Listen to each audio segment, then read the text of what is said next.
Hello दोस्तों, कैसे हैं आप। Welcome to my YouTube channel. आज हम लोग क्या करेंगे, आज हम लोग बात करेंगे टॉर्क के बारे में। ठीक है, टॉर्क किस पे लगेगा? डाइपोल पे लगेगा। डाइपोल कहाँ रखा होगा? यूनिफॉर्म इलेक्ट्रिक फील्ड में रखा होगा। दोस्तों, चैनल को सब्सक्राइब करिए क्योंकि मैं जो भी वीडियो डालूं उसका नोटिफिकेशन आप तक पहुंचे, अच्छी चीजों से आप वंचित ना रह जाए। बार बार एक ही बात कहा जा रहा है तो आपके लिए ही कहा जा रहा है, लेकिन बड़े दुर्भाग्य की बात है कि कुछ बच्चे इस बात को समझ पा रहे हैं लेकिन कुछ बच्चे नहीं समझ पा रहे हैं।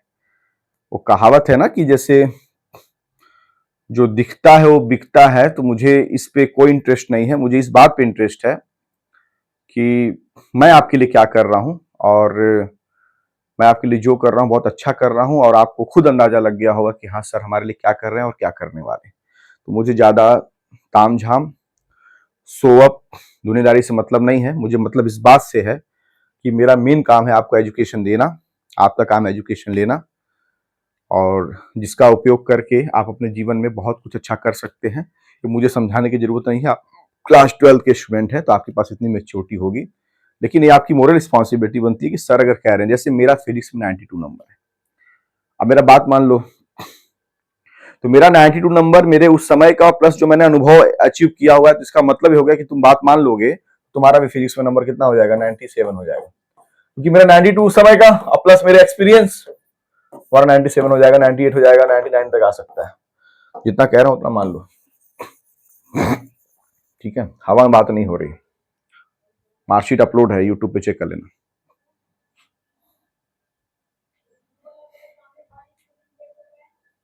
नंबर कोई मुंह देख के नंबर नहीं मिलता बाबू, आप लिखेंगे तब जाके आपको नंबर मिलेगा। ठीक है, तो बात करते हैं torque on electric dipole, torque on electric dipole. ठीक है, in uniform electric field, in uniform electric field torque की बात करते हैं। तो पहला एक काम करिए, सबसे बड़ा काम करिए, पहले फिगर बनाइए भाई।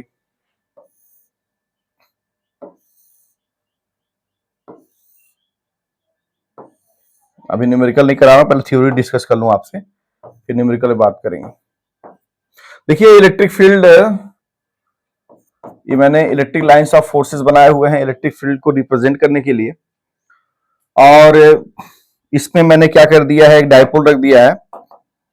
और डाइपोल का मतलब हो गया कि उसमें दो चार्जेस होंगे, मैग्नीट्यूड सेम होगा और डायरेक्शन अपोजिट होगा। तो डाइपोल को रखा है मैंने, एक का नाम दे दिया P इस पॉइंट का, इसका नाम दे दिया Q। ये हो गया आपका माइनस Q, ये आपका हो गया that is a plus Q, sorry, ये हो गया आपका क्या हो गया, प्लस Q। ये बन गया आपका डाइपोल, डाइपोल का नाम हो गया PQ। ये आपका हो गया मिड पॉइंट, इनके बीच का जो डिस्टेंस है वह मान लिया हम लोगों ने क्या, दैट इज अ 2L। तो ये मिड पॉइंट है तो यहां से यहां तक कितना हो जाएगा L, और यहां से यहां तक कितना हो जाएगा L हो गया।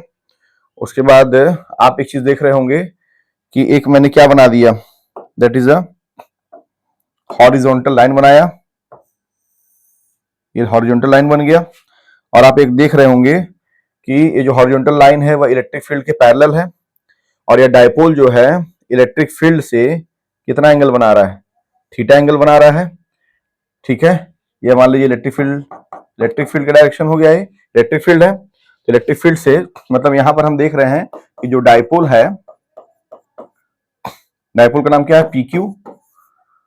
इलेक्ट्रिक फील्ड से कितना एंगल बना रहा है, एंगल जो बना रहा है कितना बना रहा है, that is a theta angle बना रहा है।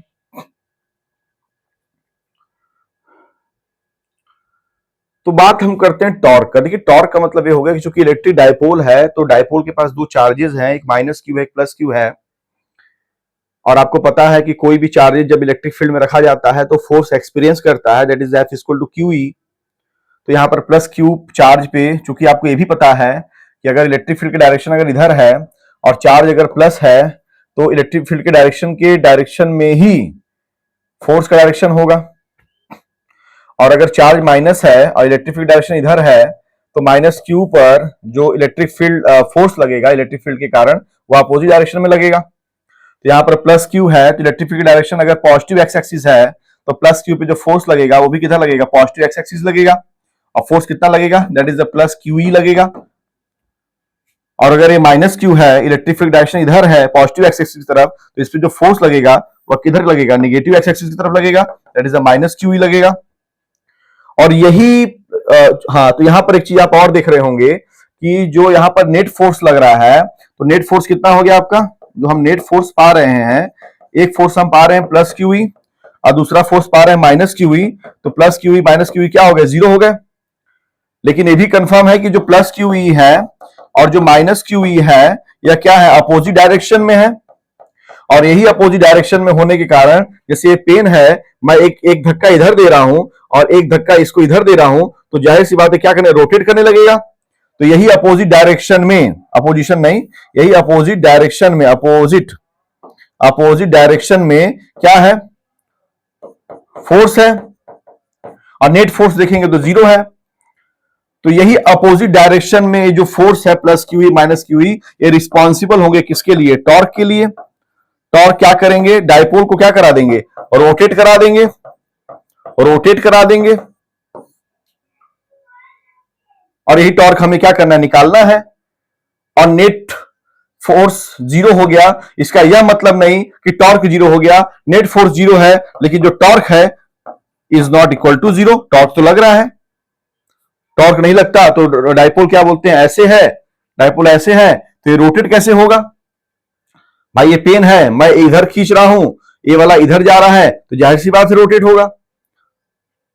तो मतलब नेट फोर्स जीरो है, ठीक है, लेकिन torque is not equal to zero and torque is responsible to rotate this dipole in the uniform electric field. And यही टॉर्क, इसी टॉर्क को हमको निकालना है, we had to calculate this torque.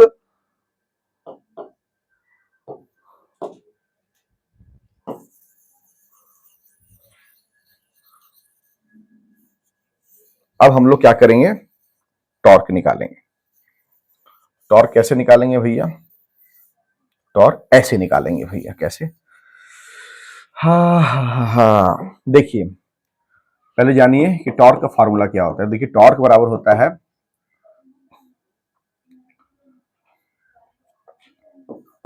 One force into perpendicular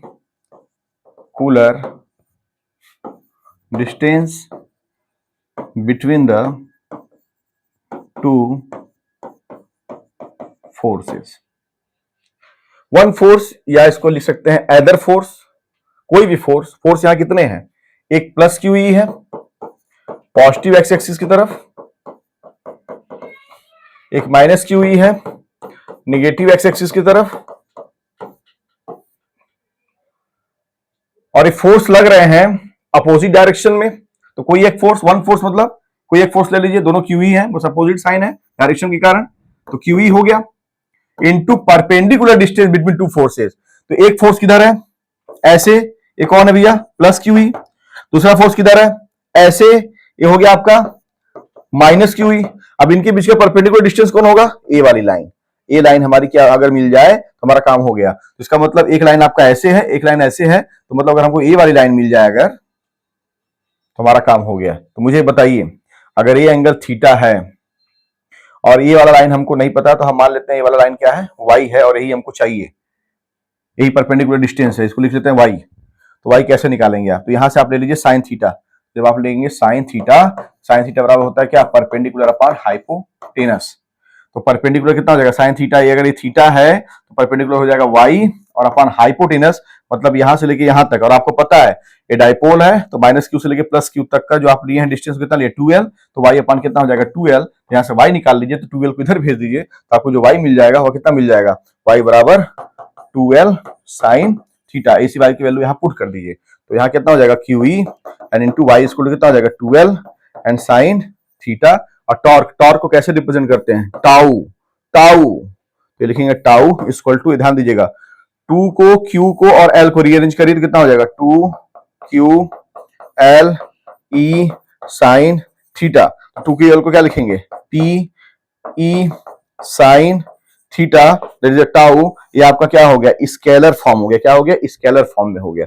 ठीक है, अब इसको अगर मैं वेक्टर फॉर्म में लिखना चाहूं तो आपको पता है क्लास 11th में आप पढ़े हैं मोशन इन अ प्लेन, तो वहां आप लोगों ने क्या पढ़ा है कि जब साइन थीटा की बात आती है तो dot cross product, cross product मतलब टाउ इज इक्वल टू, इसको हम लिख सकते हैं P क्रॉस E। अगर कोई पूछेगा टाउ का डायरेक्शन किधर होगा तो बोल दीजिएगा P एंड E के, सॉरी E के क्या होगा, परपेंडिकुलर, परपेंडिकुलर डायरेक्शन होगा किसका, टाउ का। ये हो गया आपका टॉर्क निकाल दिया आपने। आपने क्या निकाल दिया, टॉर्क निकाल दिया। टॉर्क आपका निकल गया। The direction of the tau that will the perpendicular of a P and E, and the tau is equal to P cross E, and the tau is equal to P sin theta। समझो भैया कि ना समझो भैया, ठीक है। महादेव, जय भोलेनाथ, जय भोलेनाथ, महादेव। ठीक है, समझ में आया, अच्छे से पढ़िए मेरे प्रिय स्टूडेंट्स। आप लोगों के लिए एक बहुत अच्छा सपना देखा हूं मैं कि जब आप बोले तो लोग सुनने को मजबूर हो जाएं। अब जैसे मेरा इच्छा है कि जैसे मान लीजिए कोई पूछे कि what is the Heisenberg uncertainty principal, okay, कुछ बच्चे ऐसे करेंगे, sir the simultaneously exact sir determination, sir ऐसे नहीं है। मेरा इच्छा है कि जब आप ऐसे बोले तो simultaneous exact determination of the both velocity of the position of a small particle is most, है ना, मतलब आपका जो है ना, मतलब बोलने का तरीका अलग रहा है। जैसे मान लीजिए अगर आपसे कोई पूछे कि what is the Ohm's law, तो आप sir Ohm's law there is no change in the temperature, there is no change in the temperature and the potential difference across the conductor that will be directly proportional to the current flow through the circuit। बोलने का तरीका है मेरा, ये बहुत इच्छा है आप लोगों को लेकर के, जब वो कॉन्फिडेंस आपके चेहरे पे दिखने लगेगा तो मुझे लगेगा कि हाँ मेरा काम हो गया। Sir del x into del p is the greater or equal h upon 4 pi, this is the Heisenberg uncertainty principle. आप ऐसे बात करिए ना, सर डेल एक्स इंटू और सर इंटू सर, थोड़ा सा बताइए सर डेल, सर क्या जरूरी है, ठीक है। टॉर्क हम लोगों ने डिस्कस कर लिया, थोड़ा आइए बात करते हैं इलेक्ट्रिक लाइंस ऑफ फोर्स के बारे में।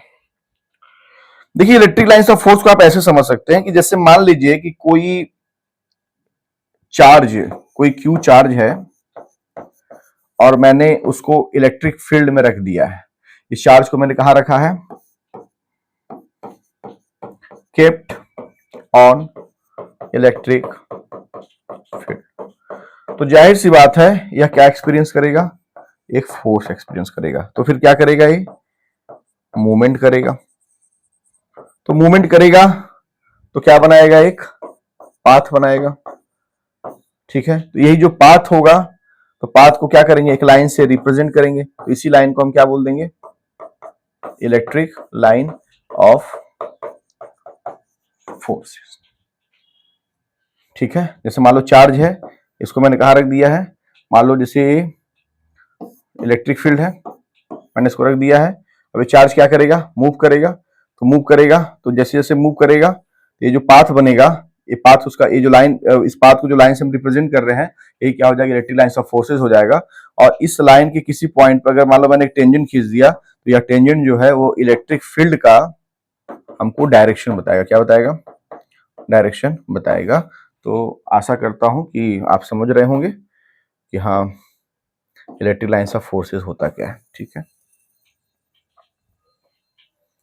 याद रखिएगा जो इलेक्ट्रिक लाइंस ऑफ फोर्स है वो एक इमेजिनरी लाइन है, इमेजिनरी लाइन है, ठीक है। इलेक्ट्रिक फील्ड को रिप्रेजेंट करने के लिए इसका उपयोग करते हैं हम लोग, और लेकिन जो इलेक्ट्रिक फील्ड होता है वह क्या होता है, रियल होता है। ये हमेशा याद रखिएगा। इलेक्ट्रिक लाइन्स ऑफ फोर्सेस मतलब इलेक्ट्रिक फील्ड को रिप्रेजेंट करने के लिए जिस लाइन का हम यूज करते हैं वो इमेजिनरी लाइन है, लेकिन इलेक्ट्रिक फील्ड रियल होता है, उसका अपना एक इफेक्ट प्रभाव होता है।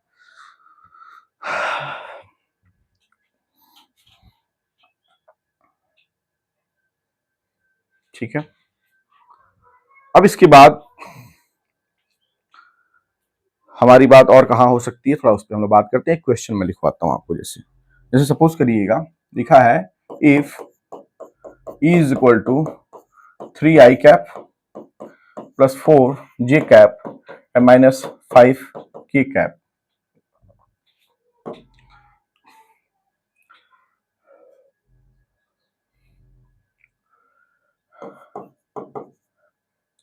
Find the flux, sorry flux तो पढ़े ही नहीं, तो फ्लक्स की बात हम लोग कहां से करने लगे।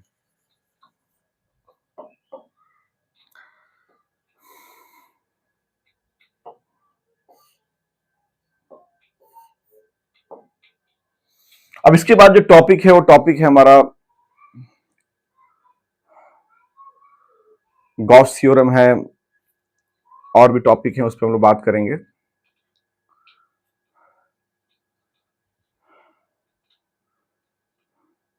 अभी आगे हम लोग इस पे बात करेंगे, ठीक है।